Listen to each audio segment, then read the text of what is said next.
Sebuah perjalanan ini harus dilewati. Bismillahirrahmanirrahim. Assalamualaikum warahmatullahi wabarakatuh.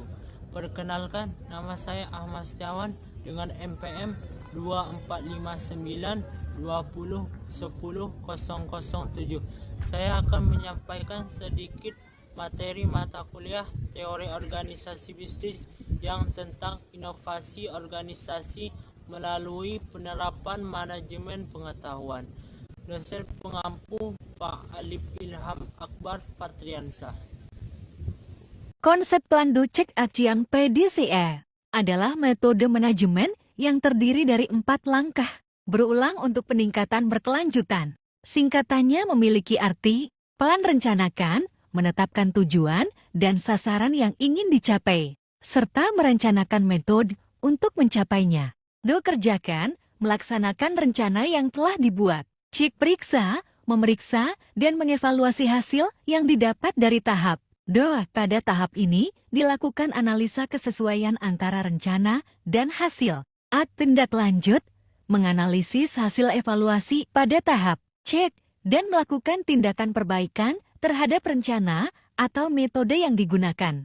Tindakan ini bisa berupa standarisasi jika hasil baik atau perbaikan jika hasil kurang baik. Konsep PDCA ini membentuk siklus yang terus berulang. Setelah melakukan tindakan perbaikan, maka selanjutnya akan dilakukan perencanaan kembali dengan mempertimbangkan hasil evaluasi sebelumnya. Dengan demikian, proses menjadi semakin baik dan optimal secara berkelanjutan.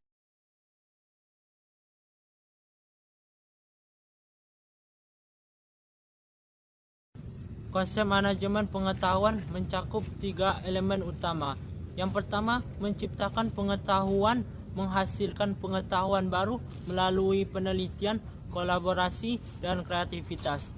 2. Berbagi pengetahuan, mendistribusikan pengetahuan di seluruh organisasi melalui pelatihan, teknologi, atau komunikasi internal.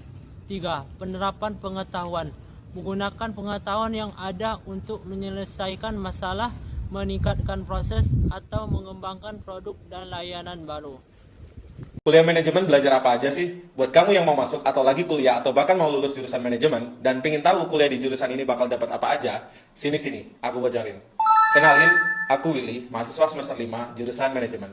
I wanna tell you about my experience selama kuliah jurusan manajemen di kampusku tercinta, Setie Mahardika, Surabaya. Yang pertama, yang aku dapetin adalah konsep dasar manajemen. Pada tahap ini, aku belajar perencanaan, organisasi, pengendalian, pengambilan keputusan yang dapat diimplementasikan di bisnis apapun.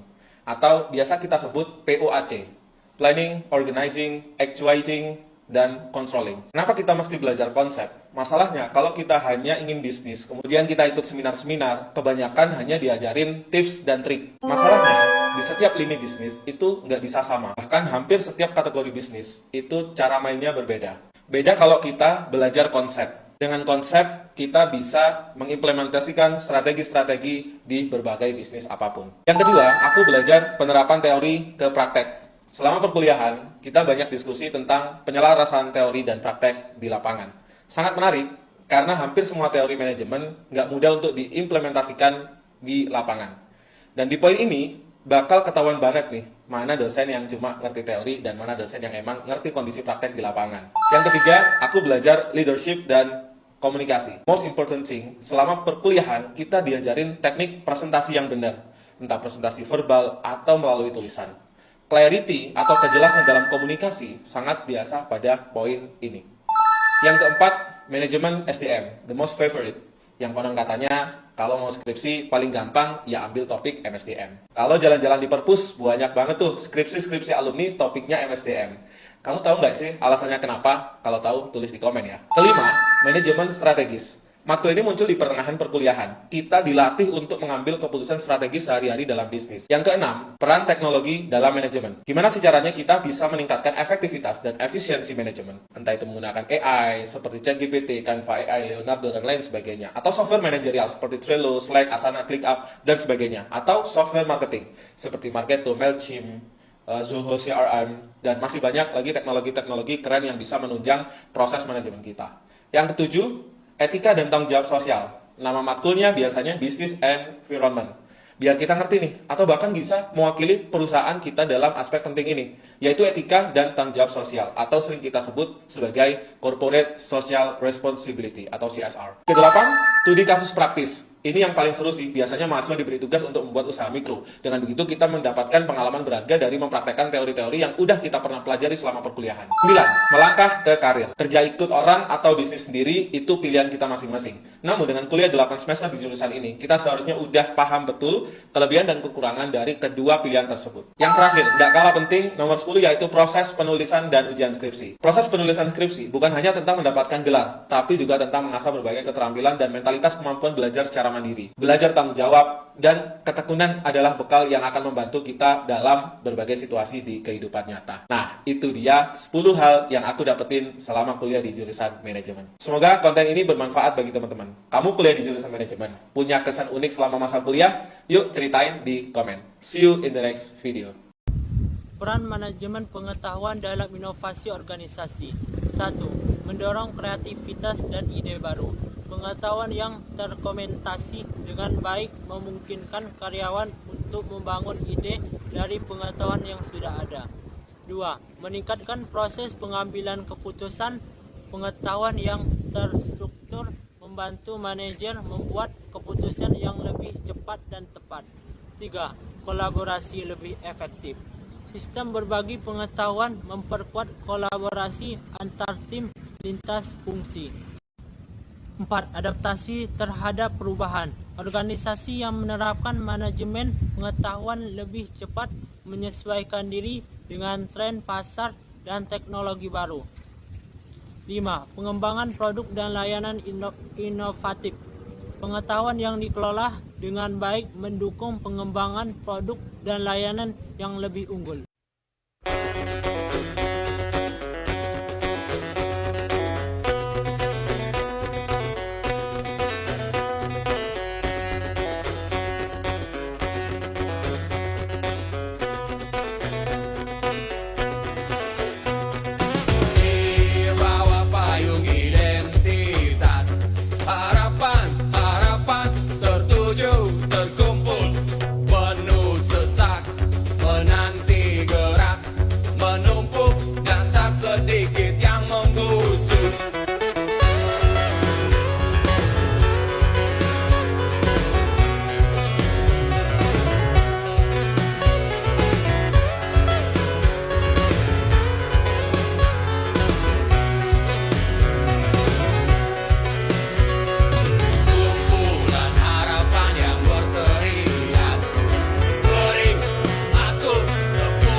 Strategi penerapan manajemen pengetahuan untuk inovasi. 1. Membangun budaya berbagi pengetahuan, mendorong transparansi dan kerjasama di antara karyawan. 2. Penggunaan teknologi yang tepat, mengadopsi sistem manajemen pengetahuan berbasis teknologi seperti platform, internet, sistem CRM atau perangkat lunak kolaborasi. 3. Pelatihan dan pengembangan karyawan. Mengadakan pelatihan rutin untuk meningkatkan keterampilan dalam mengelola dan berbagi pengetahuan. 4. Pengukuran dan evaluasi. Menerapkan indikator kinerja untuk menilai efektivitas manajemen pengetahuan dan dampaknya terhadap inovasi. 5. Kepemimpinan yang mendukung inovasi. Pemimpin organisasi harus berperan aktif dalam mendorong budaya berbagi dan penerapan pengetahuan. Berikut adalah rangkuman materi mengenai manajemen strategi. Manajemen strategi didefinisikan sebagai suatu seni dan ilmu memformulasikan, mengimplementasikan, dan mengevaluasi keputusan-keputusan antar fungsi yang membuat organisasi dapat mencapai tujuan-tujuannya. Tujuan manajemen strategi adalah melaksanakan dan mengevaluasi strategi yang dipilih secara efektif dan efisien, mengevaluasi kinerja, meninjau dan mengkaji ulang, memperbarui strategi, meninjau kekuatan dan kelemahan, serta melakukan inovasi. Model manajemen strategi yang pertama yaitu environmental scanning strategy, formulation strategy, implementation and evaluation and control. Hubungan antara perumusan visi dan strategi perusahaan. Setelah visi dirumuskan, maka seluruh strategi perusahaan harus mengacu pada visi tersebut dan tidak boleh dibalik, strategi dulu baru disusun visi belakangan. Lingkungan bisnis ada dua, yang pertama yaitu lingkungan eksternal. Mengatakan bahwa analisis lingkungan bisnis terdiri dari dua komponen pokok, yakni analisis lingkungan makro dan lingkungan industri. Yang kedua yaitu ada lingkungan internal, terdiri dari identifikasi variabel internal, evaluasi dan penilaian variabel internal, dan menyusun ringkasan hasil analisis.